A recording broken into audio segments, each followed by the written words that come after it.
Hello everybody, my name is Art. I'm the founder of Practical Programming, a coding bootcamp here in New York and in Chicago. Please let me know if you could hear me. We have chats going on here. And today we're going to be talking about for loops, a really essential part of Python programming. I know this is a little bit difficult to comprehend at the beginning, so I'll do my best and try to explain for loops today. And pretty much every week we do this live interactive sessions, which are both, in my opinion, fun and interactive. Usually at the end of this session you get to ask questions. Also you could communicate to me and you could ask me any questions during this session, and you could post your questions in our chat or prepare a question, and then we'll have Q&A session. All right, now please subscribe to my channel because, like I said, we do these live coding sessions every week, and next week we're going to be talking about Django. So Django is really powerful Python framework for web development. So if you're interested in web development, or you're trying to get into bootcamp, or maybe you're trying to learn how to build web apps or websites, and you want to use Python, so it's going to be fun, please join us next Wednesday. All right, so without further ado, let me get to my computer. So today I'm going to be using Jupyter Notebook. So again, if you're brand new to Python programming and you have no idea what Jupyter Notebook is, or how to install Python, or what is Anaconda, and you have no idea what I'm talking about, please go to the description of this video, and there you'll find the link to our previous session. It's called How to Get Started with Python, and I explained everything about Jupyter, about other Python environments. So again, if you're brand new, please check that link. All right, so Python lists. So let me switch to my computer. All right, so here, and like I told you, I'm using Jupyter. So I want to start with a simple example. Suppose we have a bunch of friends, and we want to say hello Mark, hello Mary, hello somebody else. All right, now think of it like, suppose Christmas is coming and you want to send greetings to everybody, and you want to personalize these greetings, and you want to start with phrase hello and then name. All right, how can you do it?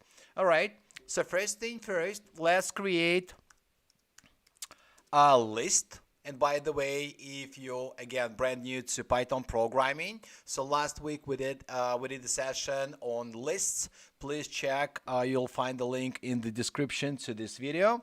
So list, square brackets, and then I got, let's say, have Anna. And feel free to use your own friends if you like. All right. So then I got, all right, so let's say Mark, and then I got John. All right. Now, so this is a list, you see square brackets, we got a bunch of people here. So again, my goal here is to say hello Anna, hello Mark, hello John, all right? Okay, so how can I do it? So we need to use a for loop. Why? Because we need to iterate through this list and grab name by name. All right, it will make sense in a couple of minutes. So first thing first, we need to start with for. So you see for, it's in green, so it means it's a keyword. So that's Python syntax. You'll have to remember that. All right. So then you need to create a variable name.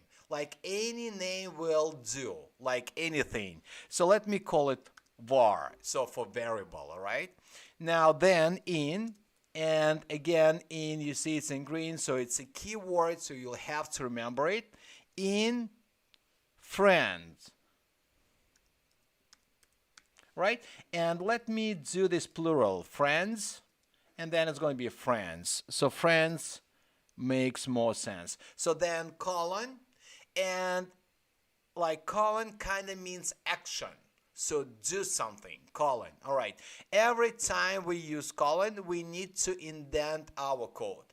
In other programming languages, they use curly braces to kind of block statements together. Again, I don't want to confuse you. In Python, we use indentation. So indentation could be 4 spaces, 1, 2, 3, 4, and I'm hitting my space bar here. Or it could be one tap on your keyboard. Now, whatever you want, you could use whatever you like. All right. Now, the main thing you have to remember that you cannot mix different indentation styles in one file. All right, so I personally use tabs. I click one tab. All right, so here I'm going to write my statement.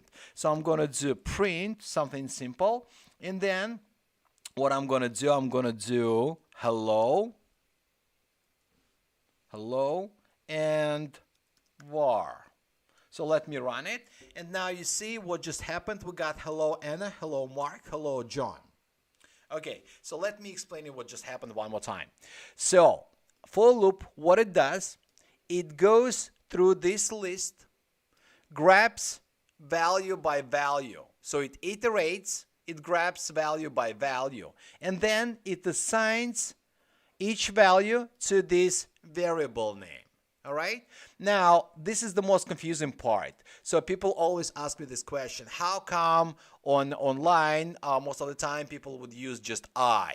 Sometimes people would use like underscore. Sometimes people would use crazy stuff. All right. So let me explain it to you one more time. So this var is randomly picked variable name. So I could use banana. So banana in France. Now I know banana makes more sense, right? So for banana in France, so then I need to replace this banana. And actually what's going on under the hood, so let me replace this hello with banana for a second. Banana equal sign. Let me run this. So what is going on here when we iterate through this list? So for loop grabs value by value and then takes a value and assigns it to a variable name. So banana equal Anna. Banana equal what we got? Mark. Banana equal John. You see, we kind of going value by value, and we kind of, you might say that we actually unpacking this list because we're fetching value by value. And the whole idea behind the for loop is that we could go through all these values and grab them, and we could assign them to this variable name.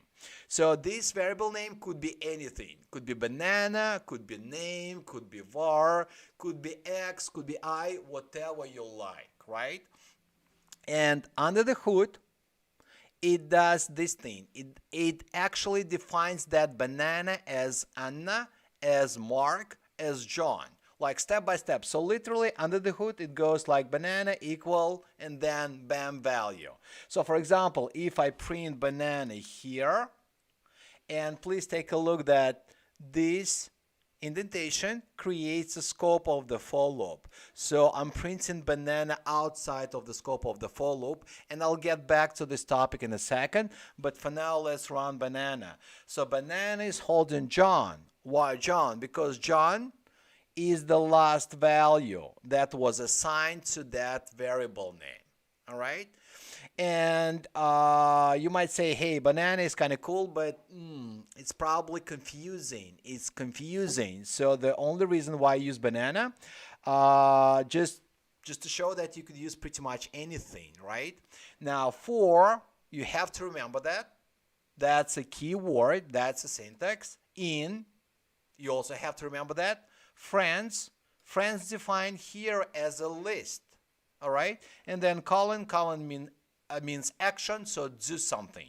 Okay, so in my opinion, name would be more appropriate variable name for this case. All right, so let me remove banana. Let me do name. And then I'll replace this banana with hello. All right, so again, hello Anna, hello Mark, hello John. Now, when I do this example, people ask me all the time just one question: how Python knows that we're talking about human names? Like, why name? So again, name is just a variable, could be anything. All right, so I hope this is simple and kind of makes sense. Now let me show you another example. Here we're gonna create shopping list. Shopping list. All right, and suppose I'm planning to go shopping. So what I want to buy? I want to buy bananas. Bananas. Then I want to buy, all right, mangoes.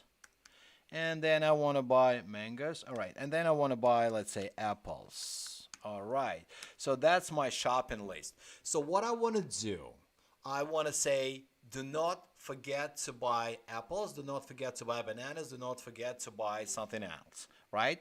So how would we do it? Now we need to go through this shopping list, we need to grab value by value, and then we need to assign each value to a variable name. So for, all right, so then we got to come up with some kind of variable name, let's say item in shopping list, all right? So colon, then indentation, and then I could do print statement. So print statement will be like this.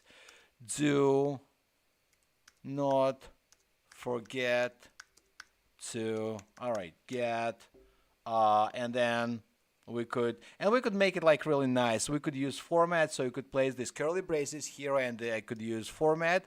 Format is the method of a string, all right?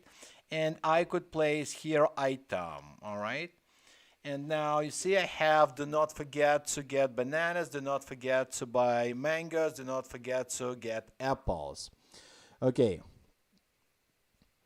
So people saying, do you have to use banana again in the print statement? Yes, yes, yes. So that's the whole idea. If I use item here, so item is a variable name and is being defined as bananas, as mangoes, as apples. And then I gotta do item. So these two have to match. And if you use name here, so you gotta use name here. You see name and name. If you decide to go with banana, that's your choice, but then it's got to be for banana. So then banana will hold that value, and you got to use banana here, all right? So that's the whole point, all right? Now, let me show you something else. Now, so there is a shopping list, and suppose I want to call my friend, and I'm going to create like product, variable name. And I'm going to ask my friend, what else should I buy? All right, so what else should I get? So how would I do it? Oh, really simple. There is a built-in function input. So Python, sometimes called Python Better, is included because it comes with built-in functions and a bunch of other stuff. So input, and here I'm going to do something. What else should I get? All right, so now I'm gonna run this, and you see what it does. Again, if you're not familiar with the input, so input is a built-in function, so it prompts the user to enter a value, grabs that value, assigns that to that variable name, in our case product, and then product will hold that value. And I'm gonna do something unexpected here. All right, I know I got bananas, mangoes, apples. I'm gonna do beer. All right, so now you see not much happening, but this product holds this value, beer. All right, and if you don't like that this beer is actually concatenated to our question, so you could do this little trick, this little space here. Okay, so now we want to add this new item to our shopping list. If you have no idea how to work with the list, if you have no idea how to add something to a list, again, please watch our last session. We were discussing lists last time.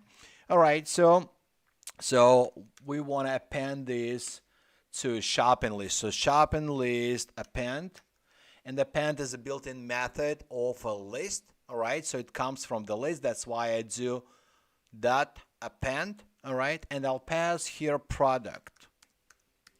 All right, so let me run this one more time. What else should I get? Oh, beer. All right, and now you see we got this. Do not forget to get bananas, do not forget to get mangoes, apples, and bam, beer. Right, so this is what's going on. Now let's make it interesting. You know, sometimes you're buying some stuff at the grocery store, and then you're like grabbing a beer or wine or whatever, and they have to check your ID.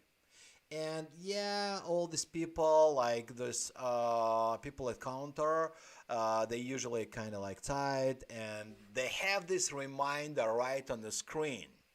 So what I want to do, I want to throw if into equation. I want to show you how you could run a for loop, and then you could do if statement within the for loop. All right.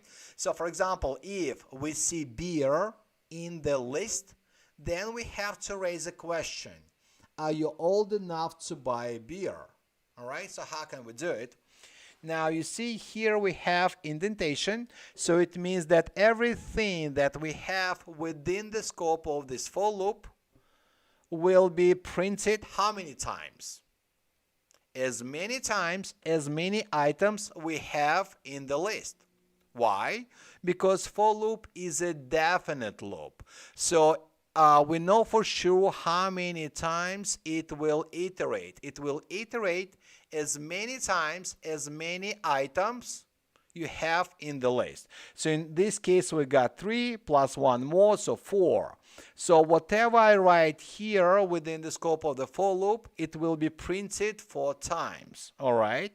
Now, also within the scope of the for loop, we need to run this if statement.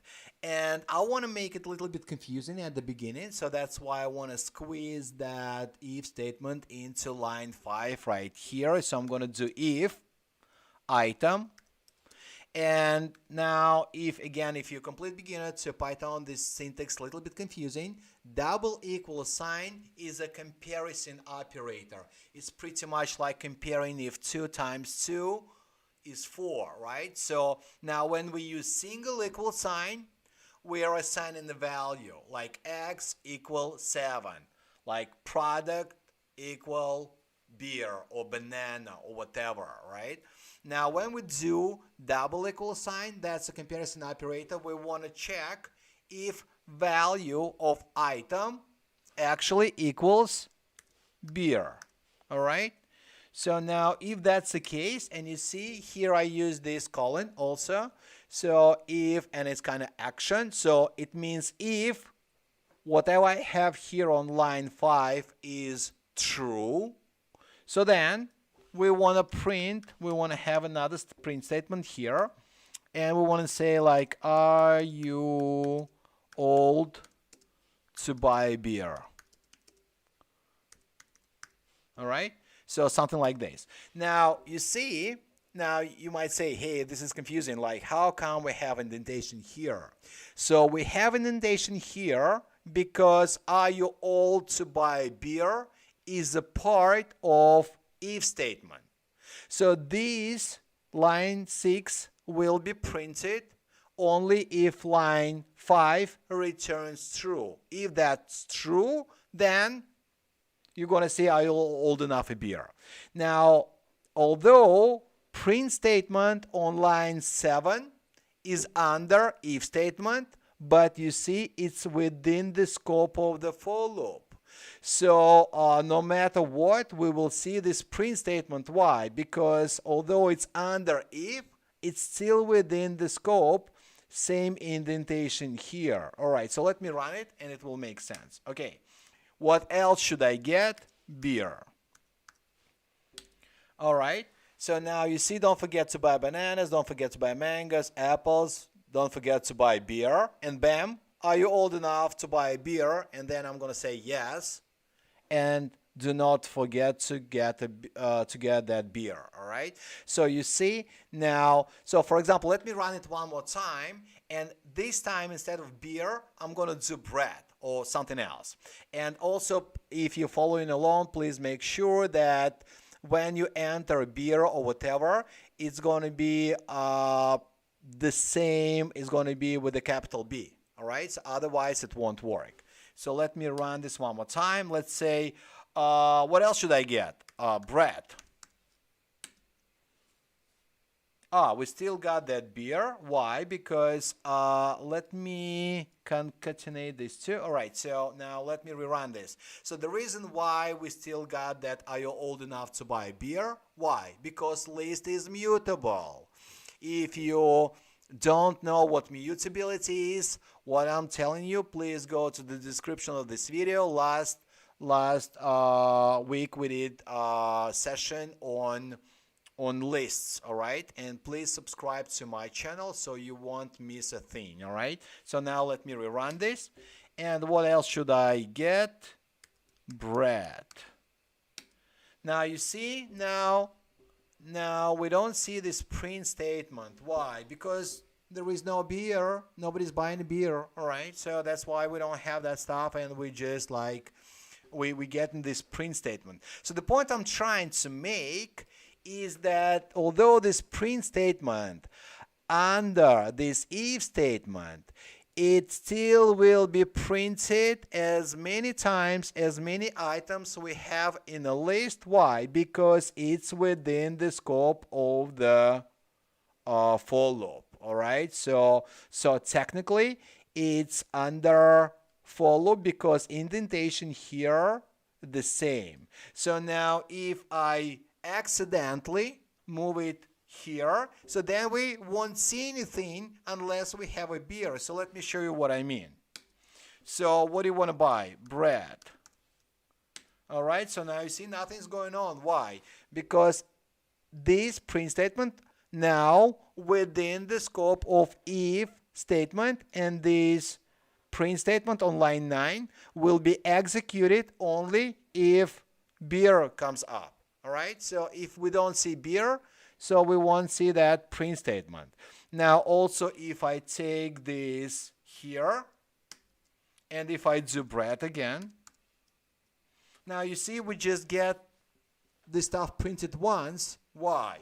Because it outside of the scope of the for loop. You see, scope of the for loop is crucial. It's very, very important. So that's why if you move it out here, so this print statement got nothing to do with for loop. All right, and that's why you get in this last bread. Why? Because bread apparently is the last item in that list. Now, so the right place where you want to have it, supposed to be here within the scope of the for loop. And let me run this again. What I want to buy, beer. All right, okay. And you might ask me, hey, can we take this and move it up to here? The answer is yes, but before I do not forget to buy beer. I want to ask if that person is old enough to buy beer. All right, but pretty much you could do whatever you like. And let me move this item here, and now I'm just going to remove it here. So let me rerun this code just to show you the difference. Let's say beer. Bam. Are you old enough to buy beer? We get in this part, but you see now, do not forget to get a beer is actually up there. All right, so now I hope this makes some sense. Just to go over this stuff one more time, let me do another example. Okay, so let's create a list, and here I'm just gonna have like a couple of simple numbers. 1, 2, okay, so 1, 2, 3, 3, 4. Simple. All right, now what I want to do, I want to add all numbers together. I want to sum them up. Now you might tell me, hey, this is simple. There is function sum, and I could pass here a list. Yes, that's true, but I actually wanna like elaborate on scope of the for loop. So I'm going to be using, so that's why I'm going to be using the for loop for this simple exercise. All right, so first thing first, let's use the for loop for, then we have to come up with some kind of variable name. Let's say number in a list. And again, and again, and again, sorry that I sound like a broken record. Python has no idea if we have numbers or bananas or whatever. So number is just a variable name, all right? And if you stop right here and if you print number and print, I said, all right, so you see we get all these numbers.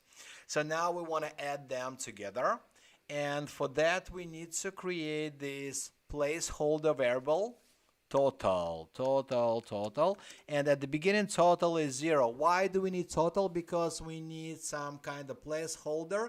And then we're going to add all these numbers to that placeholder. All right, so at the beginning, it's 0. So what I want to do next, so next is going to be total equal, and then it's going to be total plus number. All right, now I want to see, all right, so what's the total? Now I'm going to do this print, and I'm going to print total here. Total, all right. So now, so again, please pay attention that this print statement is within the scope of the for loop. You see the same indentation. So if I run it, I'm going to see this total printed how many times? 4. Why? Because that's how many elements I do have in my list. So let me run it. So you see, so yes, 4. So, and we pretty much can see how that stuff works. So 0 plus 1, 1. So then total becomes 1. So 1 plus 2, 3. So 3 plus 3, 6. 6 plus 4, 10. All right? And now you see we get out of the scope of the for loop. Bam, here. Now you're just going to get 10. So again, this is a simple example, and you could give it a try, and this example will help you to understand better the scope of the for loop, because the scope of the for loop is really, really important. All right, so now so far we've been working with lists. Can you iterate through a string? String is another data type in Python. And again, if you're brand new to Python programming, so we have another session about data types, because this is like really, really important topic. So if you didn't see it yet, please, like after this session, please look it up. It's in my channel. And don't forget to subscribe not to miss anything. All right. So now, suppose we have Word. And Word is Apple, right? Okay. So now what if I want to grab letter by letter? How would I do it? So I do for, and then I could create variable name letter. Again, it's just a variable name, who cares, right? In Word. Okay. And let me print letter. So you see we're running this, and again, letter is a variable name, so we're grabbing each character from that string. So A, letter is A. Then next iteration, letter is P. Then next iteration, letter P again, and L, and so on. And this is what you could do, so you could iterate through a string. Pretty simple. So you could iterate through lists, through strings. Can you iterate through a tuple? Oh, interesting. Okay, and by the way, what is a tuple? Tuple is another data structure, because list is a data structure. What is a data structure? Data structure is a fancy word for a container. So if you want to store, let's say, names, pretty much what we did before, or I don't know, like items, or like food items, you need some kind of container, pretty much like a box.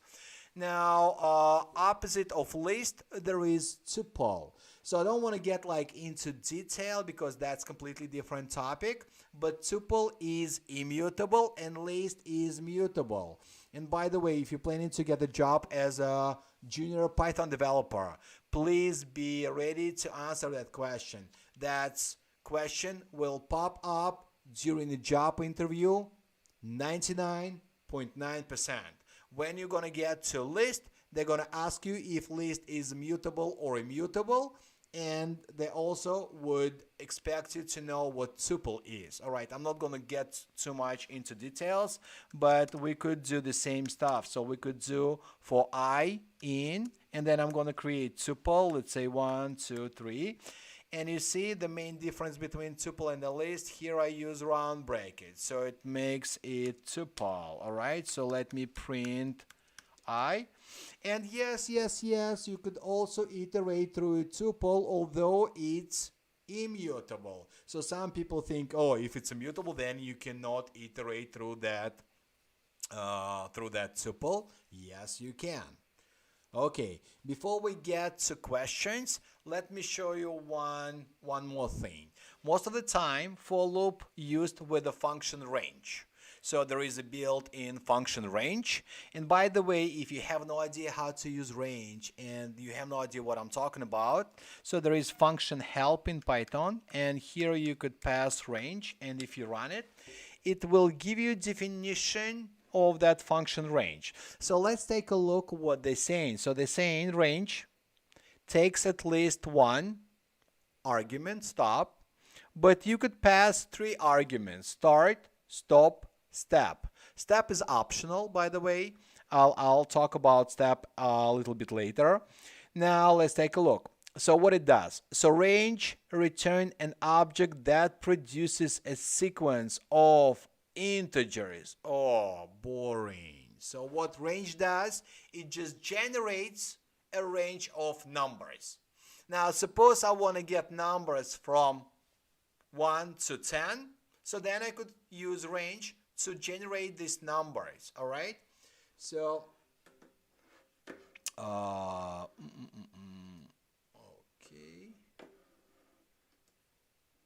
Something went wrong with my camcorder. Sorry about that.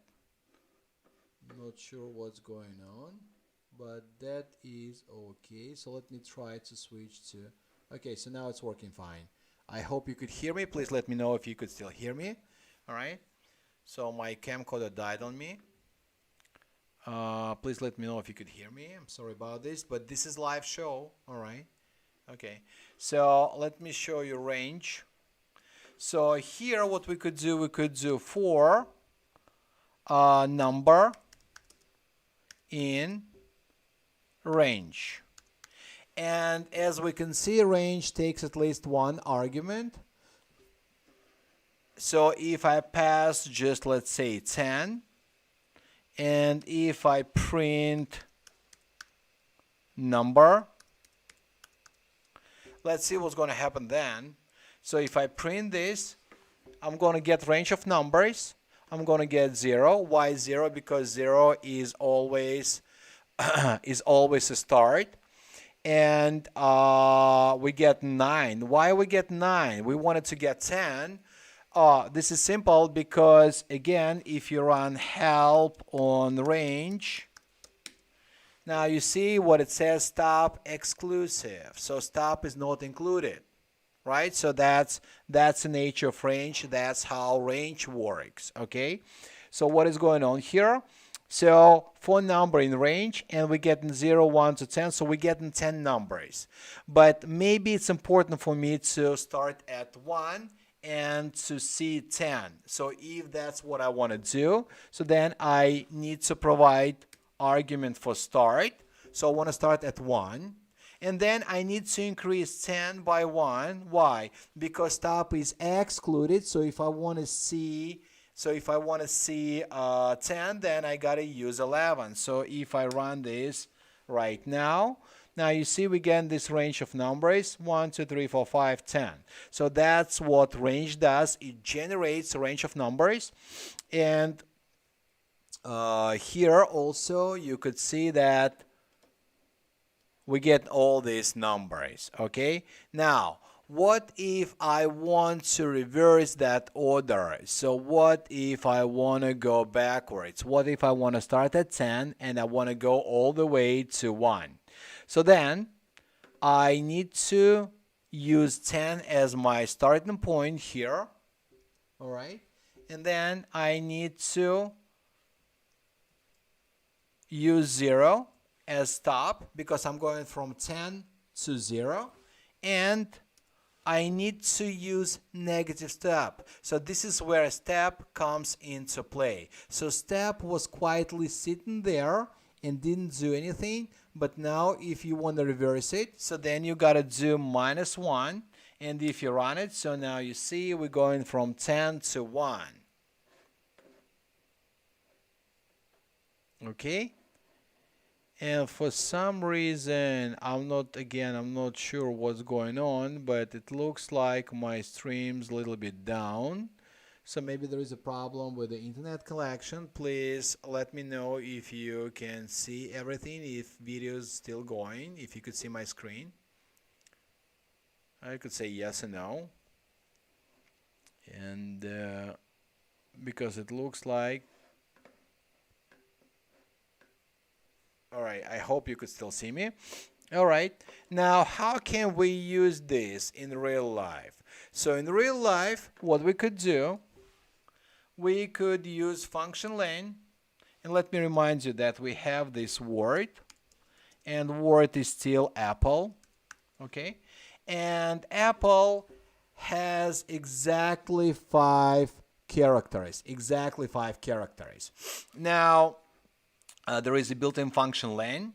So here you could pass len, and here you could pass word, and this len will get us length of the string, and pretty much it would give us number of characters, so 5. All right, and by the way, len also returns an integer, so just keep that in mind. Okay, cool. So what we could do, we could actually take this len word and pass it here. So it's going to be len word. So now what just happened?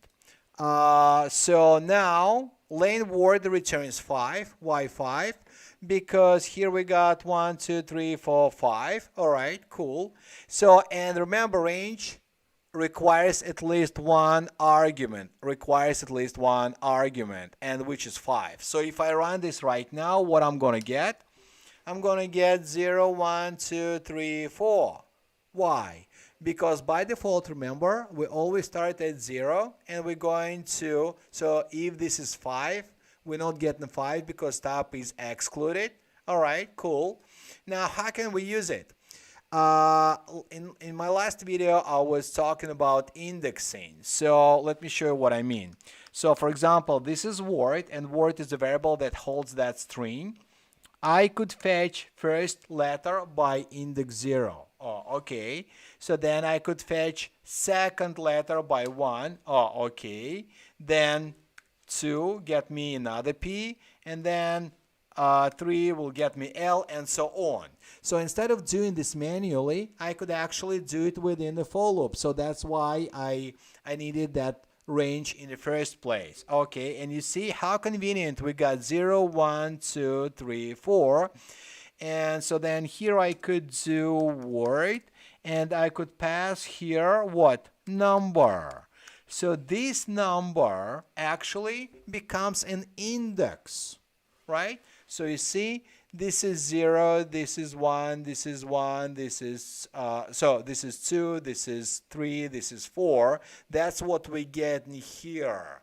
So in this case, what I'm going to do, let me switch this to index. And again, I don't have to. I'm just trying to make sure you're following me. And I think index would be more appropriate variable name for this example. So index, right? So again, by index, we fetching each character out of that string. All right, cool. Now, have you heard about problem called palindrome? Oh, gee, this is a classic interview question. If you have know what I'm talking about, just Google that palindrome. And in palindrome, you gotta know how to reverse a word. All right, so what I mean, I want to go from E to L to P, P and A again. All right, so I want to go backwards. I want to go from right to left. So how can I do it? Okay, so this len gets me 5, and there is no 5 here, but that 5, but I want to use 4 as my starting point. So what I could do, I could decrease it by 1, and that's going to be my start point. So len word gets us 5. 5 minus 1 will get us, and let me show you what I mean here. So if I place here len word, now you see it will throw me an error message. Why? Because it's saying index out of range. Why? Because there is no index 5 here. But if I decrease it by 1, so then I'm getting E. Why? Because I'm getting this E right here. You see what's going on here? So that's going to be my starting point. 4 is my starting point. And then I need to use what? I cannot use 0 because then I'm going to lose this little a, and I got to go beyond 0. So what's beyond 0?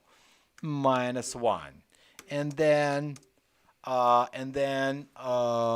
step also got to be negative. So minus 1 here. And if you do this len word minus 1, then minus 1 for stop because stop is excluded. Stop is excluded. So you see, I got to go beyond 0 here. Because if I use 0, so let me show you what's going to happen then. Gee, we lost that little a. Oh, no, I don't want to do that. All right, so 1. All right, and what about this guy? So this guy makes sure that we go in reverse. So that's what's going on here. Now this would work on any word. If I do banana here, bam, it would also work on banana. It would work on any string. So that's why people use range in the first place, because range generates a range of numbers, and these numbers could be used as index, and by that index we could fetch item by item. All right, so now can we do the same stuff with the list? All right, let's give it a try. We got banana, we got apple, and then we got orange. All right, and yeah, so you see we're going in reverse order. So we get orange first, apple second, banana third. So you could use pretty much the same tactic, the same strategy on any iterable. And I know this word iterable a little bit confusing, so they use that word for data structures. And again, data structure is just a fancy word for a container on data structures that you could iterate through. All right, so that's what's going on here. All right, so let me stop right here and ask you if you have any questions. So let me stop right here and ask you if you have any questions.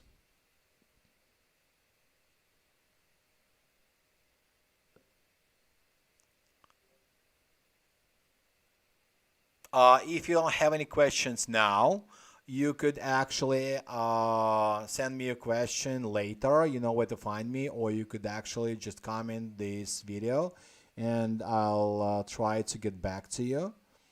Okay, now also next week what we're doing Django. Django is a really powerful Python framework for building apps. So if you use Instagram, if you're an Instagram user, then you're using Django pretty much every day, because Instagram is powered by Django. All right, so that's how it works. So if you're curious how that stuff works and how to build apps like Instagram, please subscribe to this channel, and also let me know if you have any questions. And also in your comments, please let me know what other topics you would like to hear, and let me know if you have any questions later. Okay. So how do you apply this for real world data? Oh, that's great question. So now suppose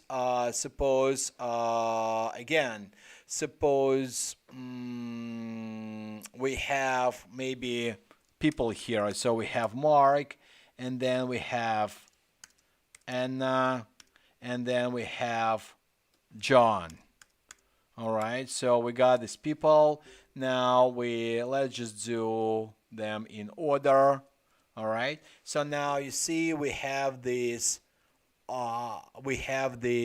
index, and now we say, oh, Anna, or let's say John. So let's say I want to replace John, and I want to rearrange that team. So how can I do it? Now you see this index helps me to find the index of John.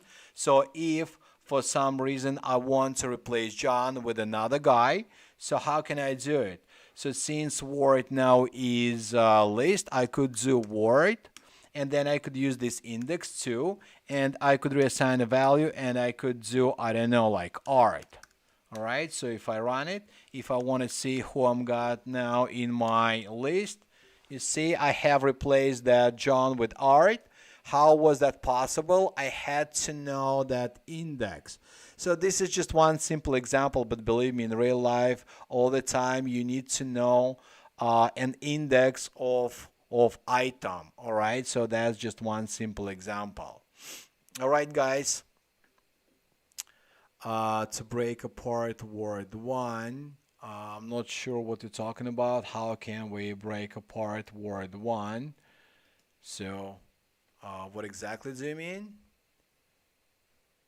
So in this case, we have reassigned word, so now it's actually like a list, and it's kind of like it's more appropriate name for a list, right? So we could use a list. And if I switch a list here, and then we got a list here. What are common mistakes for creating an infinite loop? So infinite loop can be created. It's not like you want to create that infinite loop, but infinite loop is possible when you use while loop. So while loop is indefinite loop. So for loop is definite loop. Why? Because we know for sure how many times we will iterate. Now in this case 3 times, but while loop is a completely different animal, and while loop is indefinite loop. And you gotta have conditions. You gotta have conditions if you want to run while loops. All right. So we'll do while loops some other time. Can you explain this part again? Why does 2 minus 1? Oh, okay. So it's really simple. So now if I want to go John and Mark, so let me rerun this first. So if I want to go in this case in a reverse direction, if I want to do John and Mark first, so then I gotta do the stuff in reverse order, and then I gotta start here 2, then 1, then 0 in descending order. So len a list gets me what? Gets me 3. Why? Because there are 3 elements, but I have 2 here. So first I do minus 1, and that gets me 2. So that's my starting point. Then I use minus 1 again, because if I use stop as 0, then I'm going to lose Mark, and Mark won't be happy about it, right? So I use minus 1 because I got to go beyond 0. What's beyond 0? Minus 1. And then we got to use this minus 1 for because we want to move backwards. So we're changing direction. So you could think of this minus sign as direction. If you use plus, you go from left to right. If you use negative sign, then you go from right to left. So to change direction, I do it like this. And just to show you the difference, if you do a list and suppose, okay, so what do I have here? So here we go in this direction, and then I could use 3 because that's going to be my stop point, and then I could use 1, and len of the list, obviously len of the list is our start point. So then we do minus, okay, so what do we have here? Okay, hold on a sec. I got a little bit lost myself. I was planning to show you that 1. So here is start point 0, and then so I'm just trying to explain you that 1. So here 1 is the positive step because we're going 1 by 1. Mark, and John. So let me run this. Now you see we're starting at 0, that's the default, and then we go one by one. Since 0 and 1, these are default values, like frankly we don't need them, so we could just remove them. Alright? And now we get pretty much the same stuff. How is that possible? Because if you run help on range, you see it says that you gotta provide at least one argument for range. Alright, guys, that's pretty much all for today. Thank you. Please subscribe and let me know what other topics you want to discuss, and we will do another session on while loops because it's like really cool topic. All right, so see you next week. Next week we're doing Django. Django is really powerful framework for building web apps. So if you're brand new to web applications, web development, and Python and Django, please join us. All right, thank you and see you next week. Bye.